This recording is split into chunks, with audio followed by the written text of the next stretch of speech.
টানা বৃষ্টিতে কক্সবাজারের বিভিন্ন স্থানে পাহাড় ধসে ৯ জনের মৃত্যু।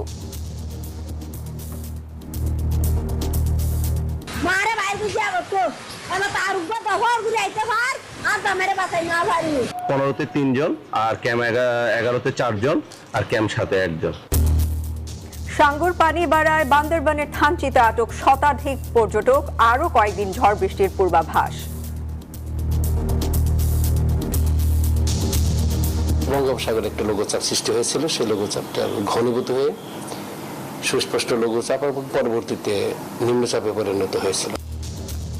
জামালপুরে সংঘবদ্ধ ধর্ষণ মামলায় ইউপি সদস্য সহ ৭ জনের মৃত্যুদণ্ড। নোয়াখালী ও খাগড়াছড়িতে 2 জনের ফাঁসির রায়। প্রধানমন্ত্রীকে সৌদি সফরের আমন্ত্রণ যুবরাজ সালমানের, রাষ্ট্রদূতের সৌজন্য সাক্ষাৎ, দ্বিপাক্ষিক বাণিজ্য ও বিনিয়োগে আগ্রহী রিয়াদ। বিদ্যুতের ভুতুরে বিল নিয়ে কাজ করছে মন্ত্রণালয়। বিগত সরকারের রেখে যাওয়া দেনার চাপে দাম বাড়াতে বাধ্য হয়েছে সরকার, দাবি মন্ত্রীর। সিজারিয়ান প্রসব কমাতে শনিবারের মধ্যে সব হাসপাতাল ও ক্লিনিকে লেবার রুম চালুর নির্দেশ স্বাস্থ্যমন্ত্রীর। ব্যত্যয় হলে লাইসেন্স বাতিল। স্বাগত নিউজ 24 সংবাদে। পুরো সংবাদে আপনাদের সাথে আছি আমরা দুজন, আমি সোহাগ বক্স এবং আমি সঞ্জিদা ইসলাম। দর্শক দেখছিলেন বিআরবি কেবল সংবাদ শিরোনাম। এবারে পুরো খবর। কক্সবাজারে টানা ভারী বর্ষণে আলাদা 4টি পাহাড় ধসের ঘটনায় রোহিঙ্গা 8 নারী ও শিশু সহ 9 জনের মৃত্যুদণ্ড হয়েছে। 9 জনের মৃত্যু হয়েছে। অতি ঝুঁকিপূর্ণ এলাকা থেকে বাসিন্দাদের সরিয়ে নিচ্ছে ফায়ার সার্ভিস ও প্রশাসন। এদিকে বর্ষণ অব্যাহত থাকায় পাহাড় ধসের শঙ্কা দেখা দিয়েছে 3 পার্বত্য জেলায়। বান্দরবানে সাঙ্গুর পানি বেড়ে আটকা পড়েছেন শতাধিক পর্যটক। বিস্তারিত ডেস্ক রিপোর্টে। রবিবার সকাল থেকে কক্সবাজারে থেমে থেমে মাঝারি ও ভারী বৃষ্টিপাত হয়, সন্ধ্যায় রূপ নেয় ভারী বর্ষণে। মধ্যরাতে উখিয়ার 11 নম্বর রোহিঙ্গা ক্যাম্পে পাহাড় ধসে একই পরিবারের 5 জন মাটির নিচে চাপা পড়ে। দ্রুত মাটি খুঁড়ে উদ্ধার করা হলেও মারা যায় 4 জন। 7 জন মারা গিয়ে এখন একজন দুপায়ে গিয়া দিয়া বা কি হবে আন্টি তার কি নিলা বালা আছে এখান আমারে নিরাবল্লা নিলা মানে রিপ্লেস ঘুরে তাই বলা চাই বারিশার হালে আর তো এটা পানি বানর বন্নর লেস লাইটার আর তো মানুষ সকল বেশা বেশি জানোর হতি সকল জানো। এদিকে জামতলী 15 নম্বর রোহিঙ্গা ক্যাম্পে মাটির নিচে চাপা পড়ে 3 জনের মৃত্যু হয়। কক্সবাজার পাহাড়তলী সাত্তার ঘোনা এলাকায় পাহাড় ধসে মাটি চাপায় মারা যায় আরো একজন।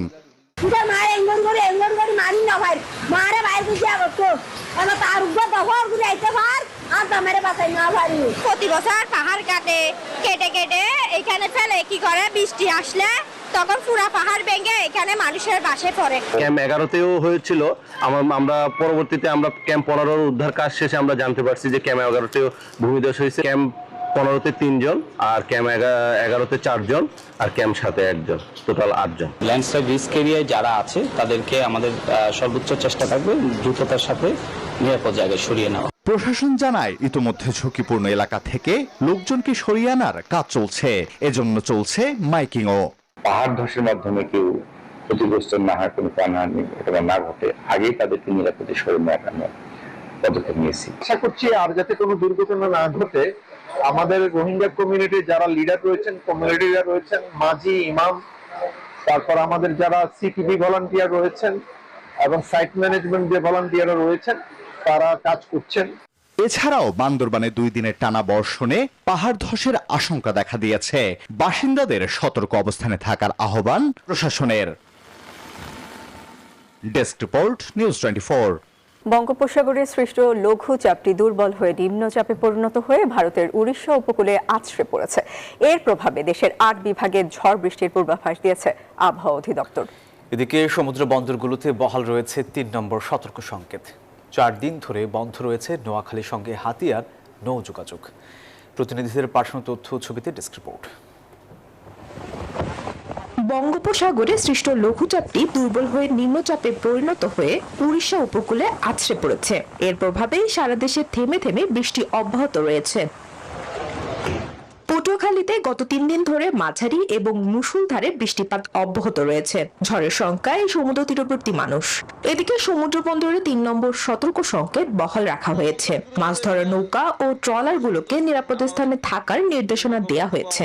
শহরে অনেক জায়গায় জলাবদ্ধতা সৃষ্টি হয়েছে, মানুষ জনজীবন বিপর্যস্ত অবস্থা, মানুষ চলাফেরা করতে কষ্ট হচ্ছে। হালকা একটু বৃষ্টি হলে শহরের ভিতরে বিভিন্ন ড্রেন যেগুলো আছে এগুলো থেকে পানি নোংরাযুক্ত পানিগুলা রাস্তায় বের হয়ে আসে।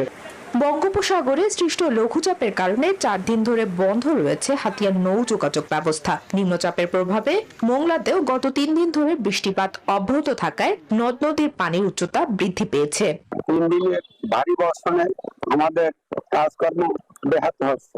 গাড়ি না চললেও কিস্তি তো খারাপ আছে, কিস্তি ঠিক মতন দেওয়াই লাগবে, এত নিচ নেই। বর্তমানে নিম্নচাপটি উড়িষ্যা উপকূল অতিক্রম করলেও আরো 4-5 দিন ভারী বর্ষণ অব্যাহত থাকার কথা জানিয়েছে চট্টগ্রাম আবহাওয়া অধিদপ্তর। এদিকে পাহাড় ধসের শঙ্কার কথাও জানিয়েছেন অধিদপ্তরের উপপরিচালক। উত্তর পশ্চিম যে বঙ্গোপসাগর আছে সেই বঙ্গোপসাগরে একটা লঘুচাপ সৃষ্টি হয়েছিল, সেই লঘুচাপটা ঘনীভূত হয়ে সুস্পষ্ট লঘুচাপ এবং পরবর্তীতে নিম্নচাপে পরিণত হয়েছিল, ডিপ্রেশন হয়েছিল এবং সেই ডিপ্রেশনটি গত সন্ধ্যার মধ্যে উত্তর পশ্চিম দিকে অগ্রসর হয়ে ভারতের উপর চলে গিয়েছে। এদিকে লঘুচাপের প্রভাবে সারা দেশে আরো কয়েকদিন মাঝারি থেকে ভারী বৃষ্টিপাতের পূর্বাভাস দিয়েছে আবহাওয়া অধিদপ্তর। Desk report, news 24। 3 জেলায় শিশু ধর্ষণ মামলার রায়ে 9 জনের মৃত্যুদণ্ড দিয়েছেন আদালত। জামালপুরে সংঘবদ্ধ ধর্ষণ মামলায় ইউপি সদস্য সহ 7 জন, নোয়াখালীর চাটখিলে 1 জন, খাগড়াছড়ির রামগড়ে 1 জনকে মৃত্যুদণ্ড দিয়েছে আদালত। এছাড়া গোপালগঞ্জে স্কুল শিক্ষার্থী ধর্ষণ মামলায় 3 জনের যাবজ্জীবন, শরীয়তপুরে শিশু রিমা ধর্ষণ ও হত্যা মামলায় 4 আসামির মৃত্যুদণ্ড বাতিল করে দিয়েছেন হাইকোর্ট। তাদের 2 জনকে খালাস ও 2 জনকে যাবজ্জীবন দেওয়া হয়েছে। প্রতিনিধিদের পাঠানো তথ্যচিত্রে ডেস্ক রিপোর্ট। 3 জেলায় শিশু ধর্ষণ মামলার রায়ে 9 জনের মৃত্যুদণ্ড দিয়েছেন আদালত। জামালপুরে সংঘবদ্ধ ধর্ষণ মামলায় ইউপি সদস্য সহ 7 জনের মৃত্যুদণ্ড দিয়েছে আদালত। যারা সাব্যস্তে রাষ্ট্রপক্ষ মোকদ্দমা প্রমাণ করতে সক্ষম হয়, আজকে 3টার সময় রায়ের দিন ধার্য করা হয়। রায়েতে বিজ্ঞ বিচারক জনাব মোহাম্মদ আব্দুর রহিম সাহেব নারী ও শিশু দমন ট্রাইব্যুনাল 1 আসামিদের দোষী সাব্যস্ত করে 7 জনকে প্রত্যেকে মৃত্যুদণ্ড এবং 1 লক্ষ টাকা জরিমানা আদেশ প্রদান করা হয়। নোয়াখালীতেও ধর্ষণ মামলায় 1 জনকে মৃত্যুদণ্ড দিয়েছেন আদালত, সাথে 1 লাখ টাকা জরিমানাও করা হয়েছে। রায়ে সন্তোষ প্রকাশ করেন স্বজনরা। আদালতে তার ফাঁসি রায় দেওয়া হয়েছে, এই রায়ের প্রতি আমরা সন্তুষ্ট হয়েছি। আসামি খুনি সাহায্য যেন রায়টা কার্যকর হয়, এটা আমাদের এলাকাবাসীর পক্ষ থেকে আমাদের সকলের আবেদন। গোপালগঞ্জের স্কুল শিক্ষার্থী ধর্ষণ মামলায় 1 নারী সহ 2 আসামিকে যাবজ্জীবন দিয়েছেন আদালত। একই সাথে আসামি উজ্জ্বল বিশ্বাসকে 1 লক্ষ টাকা ও ধর্ষণে সহায়তাকারী আসামি কল্পনা বিশ্বাসকে 10,000 টাকা অর্থদণ্ডে দণ্ডিত করেছেন আদালত। আজকে 6 বছর পরে এই মামলাটির রায় হলো। এই রায়ে আমি মনে করি যে বর্তমান সময়ে ধর্ষণ যেভাবে মহামারী আকার ধারণ করেছে তাতে একটি দৃষ্টান্ত স্থাপন হলো। এদিকে খাগড়াছড়ির রামগড়ে শিশু ধর্ষণের মামলার 1 আসামিকে মৃত্যুদণ্ড দিয়েছেন আদালত। দুপুরে খাগড়াছড়ি শিশু সহিংসতা দমন ট্রাইব্যুনালে এ রায় দেয়। সকল সাক্ষী প্রমাণ বিবেচনা করে আদালত আজকে এই মামলায় আসামিকে নারী শিশু নির্যাতন আইনের 9-2 ধারায় সর্বোচ্চ সাজা, মৃত্যুদণ্ড এবং 1 লক্ষ টাকা জরিমানা ঘোষণা করেছেন। শরীয়তপুরেও স্কুল ছাত্রীর ধর্ষণ ও হত্যা মামলায় 4 আসামির মৃত্যুদণ্ড বাতিল করে দিয়েছেন হাইকোর্ট। তাদের 2 জনকে খালাস ও অপর 2 আসামিকে যাবজ্জীবন দেওয়া হয়েছে। Text report, news 24। প্রধানমন্ত্রী তারেক রহমানকে সৌদি আরব সফরের আমন্ত্রণ জানিয়েছে দেশটির সরকার। ঢাকায় নিযুক্ত সৌদি আরবের রাষ্ট্রদূত ডক্টর আব্দুল্লাহ জাফর এইচ বিন আবিয়া এই আমন্ত্রণ বার্তা প্রধানমন্ত্রীকে পৌঁছে দিয়েছেন। সকালে সচিবালয়ে মন্ত্রিপরিষদ বিভাগে প্রধানমন্ত্রীর সঙ্গে রাষ্ট্রদূতের সাক্ষাৎ হয়। সৌদি ক্রাউন প্রিন্স বাংলাদেশ সফরে আগ্রহী বলে প্রধানমন্ত্রীকে জানানো হয়। এছাড়াও 2 দেশের স্বার্থ সংশ্লিষ্ট বিষয়ে আলোচনা হয় বৈঠকে। পরে পররাষ্ট্র উপদেষ্টা হুমায়ুন কবির জানান, 2 দেশের সরকার আলোচনার মাধ্যমে সফর কবে হবে তা নির্ধারণ করবে। বলেন, সৌদি আরব বাংলাদেশের দীর্ঘদিনের বন্ধু। জানান, সৌদি আরব বাংলাদেশে বাণিজ্য ও বিনিয়োগ বাড়াতে আগ্রহী।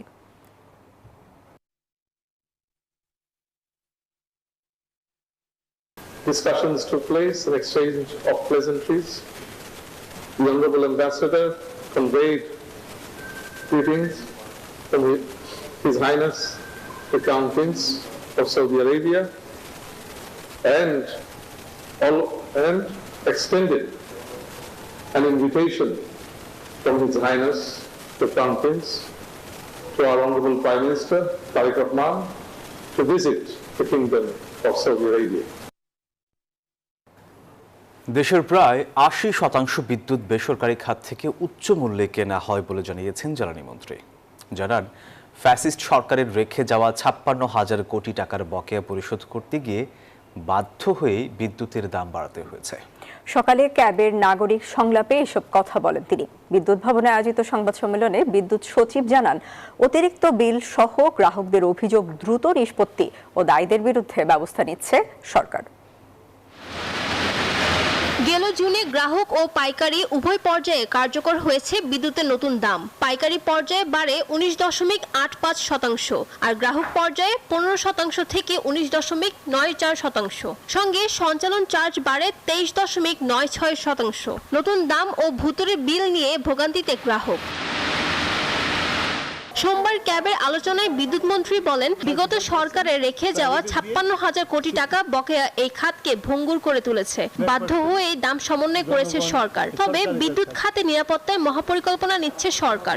35% প্রাইভেটে দিয়ে 65% জনগণ সরকারের কাছে থাকবে। কিন্তু এখানে এখন উল্টো হয়ে গেছে, আমার 80% জেনারেশন হলো প্রাইভেটের হাতে এবং সেটা খুব উচ্চ মূল্যে ক্রয় করা হয়েছে। পিডিবি সেটা ক্রয় করে ভোক্তা লেভেলে যে দামে বিদ্যুৎ দেয় প্রতি মাসেই সরকারকে আপনার ভর্তুকি গুনতে হয়। এদিকে সংবাদ সম্মেলনে বিদ্যুৎ প্রতিমন্ত্রী বলেন, আওয়ামী সরকারের ভুল নীতির কারণে অতিরিক্ত 12,000 মেগাওয়াট বিদ্যুতের ক্যাপাসিটি চার্জ দিতে হচ্ছে।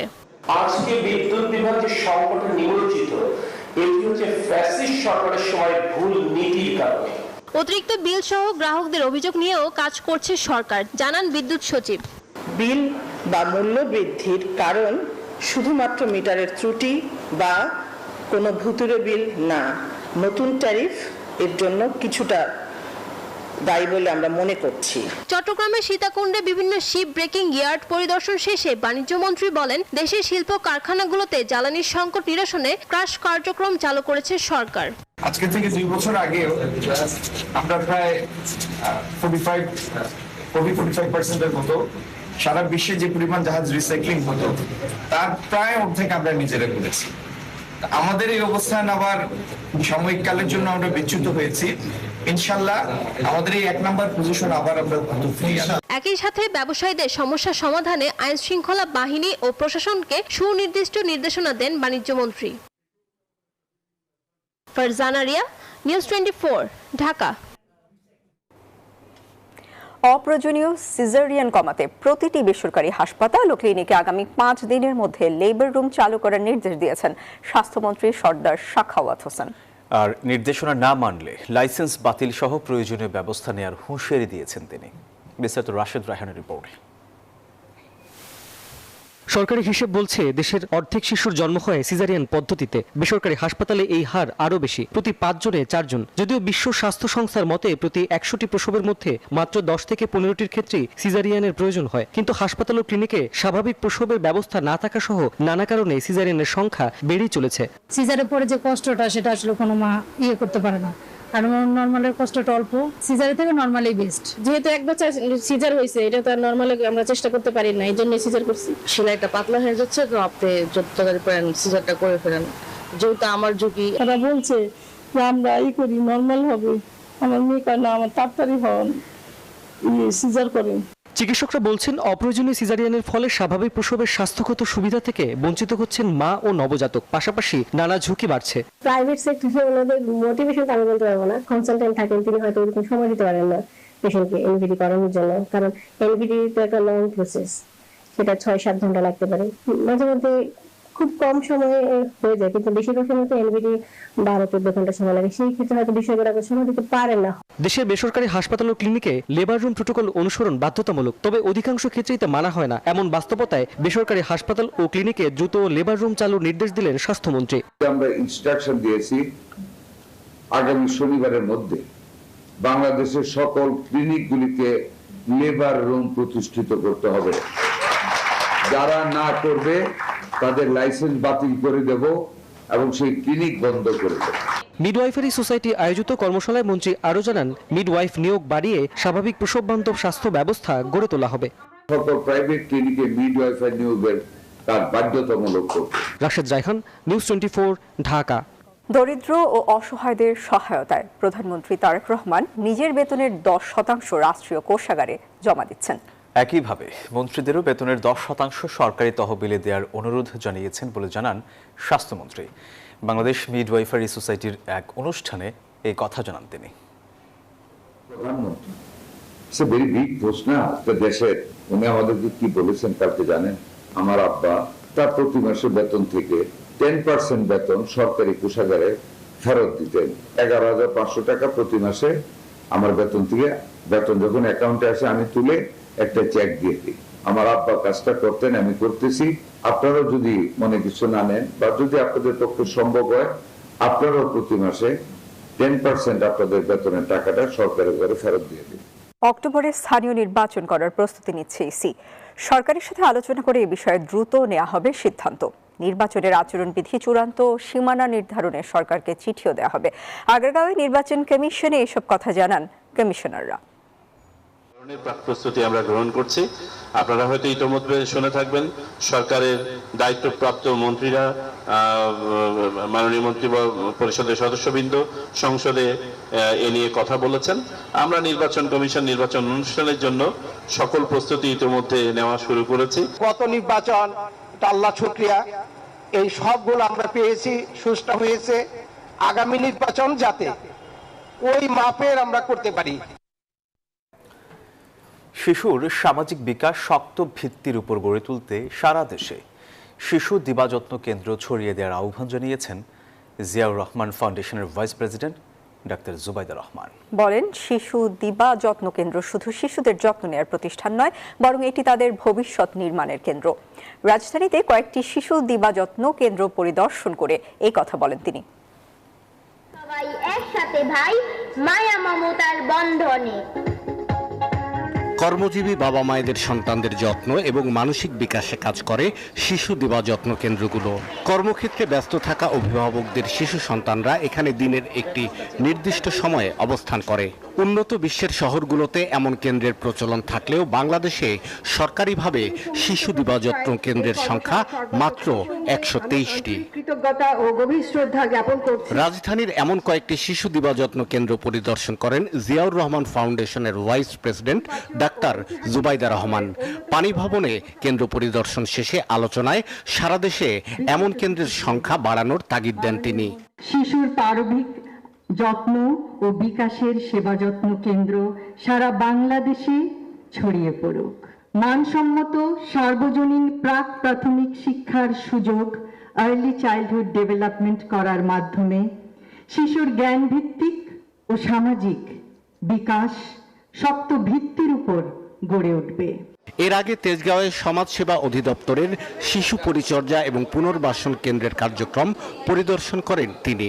শিশুদের আগামীর বাংলাদেশ গড়ার প্রস্তুতি নেওয়ার আহ্বান জানান ডাক্তার জুবাইদা রহমান। তোমরা জাতির ভবিষ্যৎ, তোমরাই আগামীর বাংলাদেশ এবং তোমরা আগামীর দেশ গড়ার মহান সৈনিক। ইনশাআল্লাহ তোমরা প্রত্যেকে নিজ নিজ ক্ষেত্রে অনেক লেখাপড়া করে দেশের মুখ উজ্জ্বল করবে। এর আগে সকালে তেজগাঁয়ের ভূমি ভবনে শিশু দিবা যত্ন কেন্দ্র পরিদর্শন করতে গেলে ডাক্তার জুবাইদাকে ফুল দিয়ে স্বাগত জানায় ছোট্ট শিশুরা। শাহ আলী জয়, নিউজ 24, ঢাকা। অশ্রুসিক্ত নয়নে সর্বোচ্চ ধর্মীয় নেতা আয়াতুল্লাহ আলী খামেনির শোক যাত্রায় অংশ নিয়েছেন লাখো ইরানি। তীব্র গরম উপেক্ষা করে প্রিয় নেতার মরদেহ নিয়ে তেহরান থেকে যাচ্ছেন আজাদি স্কয়ারে। কফিন ঘিরে চলছে মাতম।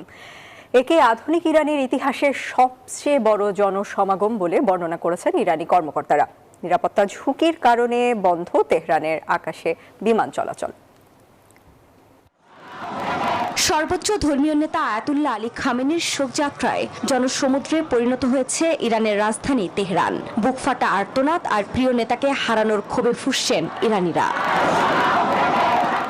তীব্র গরম উপেক্ষা করে সর্বোচ্চ নেতার মরদেহ নিয়ে যাচ্ছেন তেহরানের গ্র্যান্ড মুসল্লা থেকে আজাদি স্কয়ারের দিকে। খামেনির কফিনের পাশাপাশি মেয়ে, নাতনি, জামাতা এবং পুত্রবধূর কফিনও রয়েছে, যা ঘিরে চলছে মাতম। কফিন এক নজর দেখতে অনেকেই ঘন্টার পর ঘন্টা দাঁড়িয়ে আছেন রাস্তায়। এ সময় মার্কিন প্রেসিডেন্ট ডোনাল্ড ট্রাম্পের বিচার দাবি করেন তারা। খামেনি আমাদের দেশ ও জাতি উভয়ের জন্যই নিরাপত্তার এক রক্ষা কবচের মতো ছিলেন। তা এতটাই পর্যাপ্ত ছিল যে আমরা তার মূল্য উপলব্ধি করতে পারিনি, কিন্তু যেদিন তাকে হারালাম সেদিন থেকে অনুপস্থিতি পুরোপুরি অনুভব করছি। এই শোক মিছিল 10 থেকে 12 ঘন্টা ধরে চলতে পারে বলে জানান ইরানি কর্মকর্তারা। এত মানুষের সমাগমকে ইরানের ইতিহাসের সবচেয়ে বড় জনস্রোত হিসেবে বর্ণনা করেন তারা। সবশেষ ইরানে এত জনসমাগম হয়েছিল 1989 সালে রুহুল্লাহ খোমেনির জানাজায়। নিরাপত্তার স্বার্থে তেহরানের আকাশসীমা ও প্রধান বিমানবন্দরগুলো পুরোপুরি বন্ধ রাখা হয়েছে। এদিকে মূল শোক মিছিলের পর খামেনি ও নিহতদের কফিনগুলো ইরানের পবিত্র শহর কোমে নিয়ে যাওয়া হবে। পরদিন কফিন নেওয়া হবে ইরাকের কারবালা ও নাজাফে। 9 জুলাই জন্মস্থান মাশহাদে ইমাম রেজার মাজারের পাশে চিরনিদ্রায় শায়িত হবেন আয়াতুল্লাহ খামেনি। আফরিন মৌ, নিউজ 24। দর্শক, এই ছিল সংবাদে। সাথে থাকায় ধন্যবাদ।